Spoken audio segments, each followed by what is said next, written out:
We got Will Shields here, College Football Hall of Fame, Pro Football Hall of Fame, a lengthy career with the Chiefs, Ring of Honor with the Chiefs, East West Shrine Hall of Fame. I mean, I could be here all day if I got to go through all of his resume. But Will, thank you so much for joining me. And now the NFL Legends transition coach. What is that exactly? Well, what we do is we actually help guys find their niche, what they're going to do, how they're going to do it. We take our young guys and help develop them into what they're going to be the next pros, trying to get them ready, tell them about the stuff that we've been through and that we've done so they don't have those same mistakes. You know, nobody's perfect. Build your way up. Try to figure out how you're going to make a team get to that next level. Then we help guys transition out of the league. So when they're ready to retire and move on, that kind of stuff, we actually help them move to the next career. What are they going to do now? As well as, you know, how to work as they get older in our pension and we get bad hips and we get bad knees. Who do you call? How do you get those things put in place? As well as some of the education pieces so that they can skip the line a little bit from where we had to learn from when we were younger and try to give them that information and knowledge of how to be the best pro they could be. It's so important, too, especially the transition. I mean, you came from Nebraska, then going into the NFL.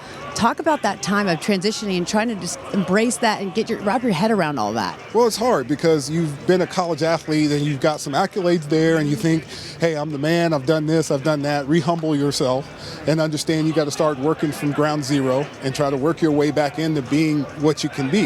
And so then you've got to find a way to latch on to other guys in the locker room that knows how to do it and then follow them. And go, okay, this guy's doing it right. He's been in the league for 5, 6, 7 years. Let me follow what they're doing and try to find a way so that I can create that path so I can try to be at least half of what they are.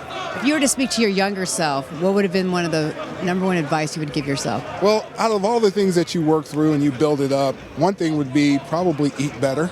You know, health and wellness is a great thing, but also the way you eat, the way you take care of your body, that to me is the most important piece because, you know, you say longevity is like, yeah, you know, I could have snuck a couple extra years in if I was eating a little better or doing some of those things.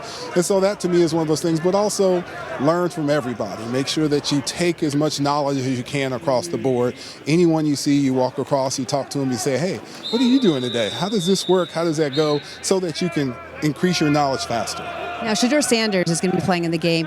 He's very notable right now, and it's got a lot of pressure on him. When you think about transitioning for him, what is the first thing that you think of? Well, I think some of that is because he's already have a dad that's already been there and done that. That's already helped elevate him as far as understanding it, but also realizing he has to do what he can do. Not anything more or less. He doesn't have to try to make up anything. He doesn't have to be, the guy that, I've got to do extra to make this happen. No, they're going to put things around you to make you the best you can be. Get the ball, distribute it to the people that can make things happen, and then get out of the way, and that's okay. Lastly, big game this weekend. Chiefs, Bills. Bills Mafia has really grown. You know what I'm talking about. What do you think about the matchup this weekend? I think it's going to be a great matchup. I'm excited about it, and I love watching the Chiefs play.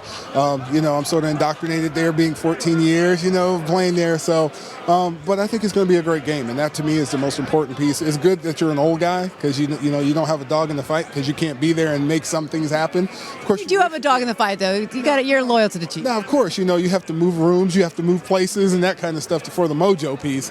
But you're very excited about it, and I think it's going to be a great game. All right. Thank you so much, Will. Appreciate it. Guys, back to you.